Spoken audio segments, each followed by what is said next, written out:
Fermez les yeux un instant et imaginez votre cœur en silence, ressentant l'absence de quelqu'un qui fut un jour essentiel. Que vous dit ce vide? Peut-être traversez-vous une période où certaines personnes ont simplement commencé à s'éloigner, sans grandes explications, sans conflit déclaré. Juste cet éloignement silencieux qui fait plus mal que n'importe quel mot. Et vous vous demandez « Pourquoi ?» La réponse ne se trouve peut-être pas dans l'autre, mais en vous, dans quelque chose de profond, invisible, mais profondément vrai. Votre vibration a changé. Chaque séparation porte en elle un réalignement énergétique caché. Ce n'est pas un abandon, c'est un repositionnement vibratoire. C'est comme si l'univers débarrassait le chemin, non pas pour vous punir, mais pour vous aligner. Neville Goddard disait que les personnes sont des ombres projetées sur l'écran de notre conscience. Elles apparaissent ou s'éloignent selon ce que nous vivons intérieurement. Elles sont le reflet de notre état intérieur. Si vous changez, elles ne peuvent plus rester. Joe Dispenza, quant à lui, nous montre que notre champ électromagnétique attire des expériences et des personnes en cohérence avec ce que nous ressentons et pensons. Lorsque le cœur et l'esprit atteignent un nouvel alignement, tout ce qui ne résonne pas se dissout. L'éloignement de quelqu'un n'est pas l'autre qui s'en va. C'est votre nouvelle fréquence, plus élevée, qui dit « plus jamais ». Imaginez un tuner radio. Lorsque vous tournez le bouton pour capter une station plus claire, le bruit disparaît. Certaines voix s'évanouissent, non pas parce qu'elles ont cessé d'exister, mais parce que vous avez changé de fréquence. Et si le silence que vous ressentez aujourd'hui était exactement cela, un champ qui se réorganise pour vous mettre en harmonie avec une nouvelle réalité? Envoyez-moi la suite quand vous le souhaitez. Peut-être, sans vous en rendre compte, vous êtes en train de guérir. Et cette guérison, aussi silencieuse que puissante, commence à modifier votre vibration, avant même que vous ne compreniez rationnellement ce qui se passe. La vie ressent. Le champ vibre différemment. Et les relations qui ne reflètent plus votre nouvelle fréquence s'éloignent. Ce qui ressemble à un rejet est souvent la réponse de l'univers à une expansion inconsciente. Comme une fleur qui s'épanouit sans effort, vous vous mettez à émettre un « je n'appartiens plus ici » que l'on perçoit uniquement sur un plan subtil. Avant même que votre esprit n'en prenne conscience, votre âme est déjà en mouvement. Les personnes sont des miroirs. Et lorsque le reflet disparaît, ce n'est pas parce que vous perdez quelque chose, c'est parce que le miroir a brisé une illusion ancienne. Peut-être avez-vous cessé d'avoir besoin de l'approbation que vous cherchiez dans cette relation. Ou peut-être avez-vous mis fin, intérieurement, à un schéma de dépendance émotionnelle qui nourrissait cette connexion. Souvent, ces guérisons surviennent après un cycle de douleur, une séparation, un deuil, une déception. Puis, au cœur du vide, quelque chose en vous commence à s'éveiller. La douleur ne disparaît pas instantanément, mais un changement s'opère. Et ce changement intérieur est comme un nouveau parfum, subtil, mais inimitable. Qui ne reconnaît plus cette fragrance s'éloigne. Ceux qui vibrent encore au même diapason restent. Si vous sentez que certaines connexions se dissolvent, ne vous en voulez pas. Et surtout, ne forcez pas les permanences. La guérison que vous vivez peut être en train d'éliminer, avec amour et précision, tout ce qui n'a plus sa place.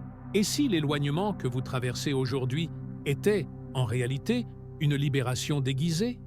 Il existe un instant subtil, presque invisible, où le manque se pare de lumière et commence à se faire passer pour de l'amour, de la compassion, une mission spirituelle. Mais au fond, ce n'est toujours qu'un vide cherchant à être comblé. Vous êtes-vous déjà surpris à vouloir garder quelqu'un près de vous au nom de l'empathie ou à insister sur une connexion en vous répétant que l'autre a besoin de vous? Peut-être même à vous sentir évoluer parce que vous supportez absence, indifférence ou abandon? Attention, cela peut être votre âme qui tente de vous avertir que vous vous trahissez vous-même. Envoyez-moi la suite quand vous voulez. L'attachement à des personnes qui ne nous choisissent plus peut se dissimuler derrière un discours spiritualisé. On dit que nous sommes en train de sauver des âmes, alors qu'en réalité, nous essayons de sauver une part de nous qui se sent indigne d'être aimée sans effort.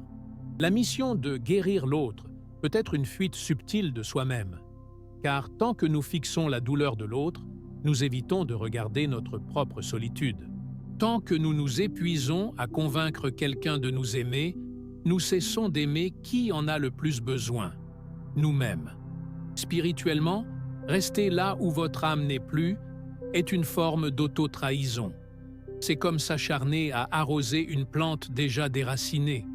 Le geste est beau, mais il ne suscite pas la vie. Il engendre la frustration. Reconnaître cela demande du courage. Le courage d'admettre que toute connexion n'est pas divine. Certaines sont des leçons déguisées en promesses. Le courage d'accepter que le véritable amour commence quand vous décidez de ne plus supplier pour quelques miettes d'affection. Et si le chemin le plus spirituel aujourd'hui était simplement celui-ci, partir de l'endroit où vous implorez l'amour et revenir là où votre âme se sent entière? L'esprit réclame, le cœur implore, et le chant se tait. Peut-être tentez-vous de manifester la présence de quelqu'un, un retour, une reconnexion. Mais aussi fort que vous visualisiez, priez ou affirmiez, rien ne se passe. La question se pose, pourquoi l'univers ne m'entend-il pas? La réponse pourrait résider dans la vibration qui sous-tend votre demande. Lorsque nous demandons quelque chose depuis la rareté, ce qui résonne dans le champ quantique n'est pas le désir, c'est l'absence. C'est comme crier dans un champ vide en espérant une réponse, et ne recevoir que l'écho de son propre abandon. Neville Goddard enseignait que l'imagination est le commencement de la création. Mais cette imagination doit être imprégnée de certitude, non de désespoir, car le chant ne répond pas à ce que vous dites. Il répond à ce que vous vibrez en le disant. Joe Dispenza renforce « Le champ électromagnétique que nous émettons est directement lié à notre état émotionnel. Si vous tentez de manifester quelqu'un en vous sentant rejeté, inférieur ou oublié, votre vibration invite davantage d'expériences qui confirment exactement cela. Prier pour le retour de quelqu'un en vibrant de peur d'être seul, c'est comme semer dans le désert et attendre une floraison. Le terrain n'est pas fertile. La véritable manifestation commence quand vous lâchez prise, quand vous devenez ce que vous voulez attirer, quand l'amour que vous souhaitez vivre avec quelqu'un commence à être vécu en vous, par vous et pour vous. Et si la clé pour ramener quelqu'un, ou pour attirer une nouvelle connexion, était d'arrêter de demander et de commencer à être, il n'est pas toujours temps de demander. Parfois, il est temps de se taire. Envoyez-moi la suite quand vous le souhaitez. Il existe des phases de la vie où le silence devient plus guérisseur que n'importe quelle parole, plus puissant que n'importe quelle intention déclarée. Car ce qui se transforme ne peut être touché par l'esprit, seulement ressenti par l'âme. Lorsque nous traversons des moments de transition vibratoire, le champ a besoin d'espace. De l'espace pour se réorganiser. De l'espace pour reconfigurer les réalités. De l'espace pour laisser émerger le nouveau sans les entraves de l'ancien. C'est précisément dans cet espace que le silence devient sacré. Joe Dispenza souligne l'importance de l'effondrement de l'ancien pour la création du neuf. Mais cet effondrement ne se fait pas dans le tumulte des efforts, mais dans la quiétude de l'abandon. Quand nous nous taisons, nous cessons d'interférer avec les vieux schémas mentaux. Et alors, le chant peut agir librement. L'univers agit dans l'absence, comme la terre qui germe en secret, à l'abri des regards. La graine n'a pas besoin d'applaudissements pour croître. Elle a besoin de silence, d'obscurité et de temps. Souvent, nous insistons pour parler, expliquer, manifester, alors que tout ce que nous devrions faire, c'est faire confiance. Il existe un moment où l'âme ne veut pas être entendue, mais seulement accueillie. Et si le silence qui vous dérange aujourd'hui n'était, en réalité, que l'intervalle nécessaire entre la douleur qui s'en est allée et le miracle qui arrive, Envoyez-moi la suite quand vous le souhaitez.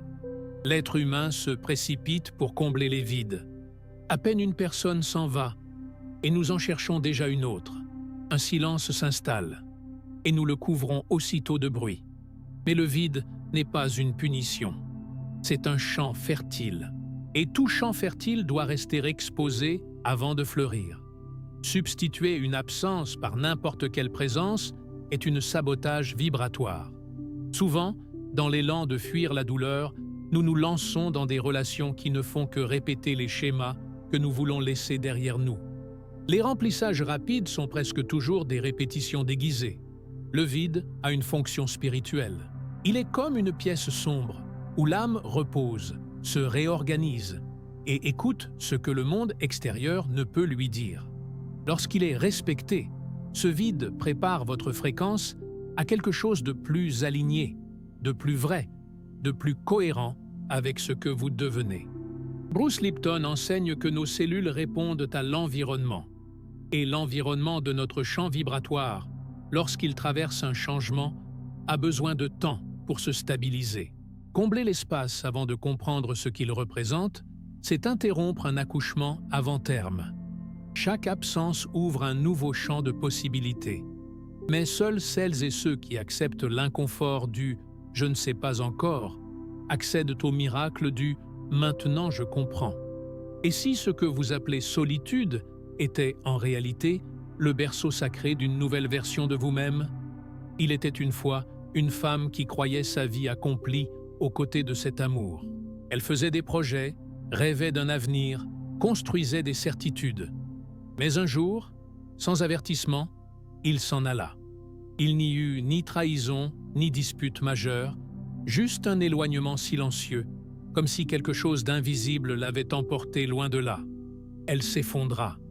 Elle se sentit fautive, insuffisante. Elle pleura pendant des nuits, pria pour qu'il revienne, tenta de manifester sa présence de toute la force de sa foi. Mais le temps passait, et il ne revenait pas. Alors quelque chose de différent se produisit. Sans s'en rendre compte, elle cessa d'attendre, et elle commença à se tourner vers l'intérieur. Elle découvrit un vide qui avait toujours été là, mais qu'elle avait tenté de combler par sa présence à lui. Elle se mit à méditer, à écrire, à marcher en silence, à dialoguer avec l'univers. Une nuit, elle fit un rêve. Dans ce rêve, il avançait jusqu'à la porte de sa maison, mais ne parvenait pas à entrer. Une voix murmurait « Tu n'as plus besoin de lui, parce que maintenant, tu es revenu à toi-même. Envoyez-moi la suite, quand vous le souhaitez. » Lorsqu'elle s'éveilla, quelque chose avait changé. Elle ne ressentait plus son absence comme avant. Elle éprouvait de la gratitude, car elle comprenait enfin. On ne lui avait pas enlevé quelqu'un. Elle avait été extraite d'un schéma qui l'emprisonnait. Peu à peu, son énergie se transforma. Elle mit une nouvelle fréquence en vibration. Elle rencontra de nouvelles personnes. Et, quelques mois plus tard, elle vécut une connexion si profonde, si sincère, qu'il ne s'agissait plus de sauvetage, mais de véritable rencontre. Qu'a-t-elle appris? Que la vie ne lui a pas ôté quelque chose. Elle l'a retiré de ce qui ne lui appartenait plus. Et si l'amour qui vous a quitté n'était qu'un passage pour laisser place à celui qui naît en vous? Peut-être tentez-vous encore de comprendre pourquoi certaines personnes se sont éloignées. Peut-être que cela fait encore mal, mais que diriez-vous si je vous disais que ce n'est pas une perte, c'est de l'intelligence vibratoire? Bruce Lipton nous rappelle que nos croyances façonnent biologiquement notre environnement. Cela signifie que, lorsque vous commencez à vibrer différemment, votre propre champ biologique, vos cellules, votre énergie, votre fréquence, se met à rejeter tout ce qui n'est plus en cohérence avec votre nouvelle vérité. L'univers fonctionne comme un filtre cellulaire. Ce qui entre ou sort de votre vie est guidé par la membrane de votre conscience. Tout comme les cellules expulsent les toxines, votre âme se met à libérer relations, lieux et schémas qui ne nourrissent plus votre chemin. Neville Goddard dirait « Vous ne perdez pas des personnes. Vous perdez des versions de vous-même qui avaient besoin de ces personnes pour exister. » Et c'est libérateur, car désormais, vous avez l'espace pour être qui vous êtes, et non plus qui vous deviez être pour être accepté. La déconnexion n'est pas une punition, c'est une sélection vibratoire. C'est l'univers qui affine votre champ pour que seules les résonances de votre essence demeurent. Alors, au lieu de demander « pourquoi elle est partie ?», peut-être que la question la plus guérisseuse est « qui suis-je en train de devenir maintenant qu'elle est partie ?» Peut-être, le pont qui a brûlé n'est pas une perte, mais la porte qui s'ouvre vers le temple le plus sacré, la reconnexion à vous-même. Envoyez-moi la suite quand vous le souhaitez.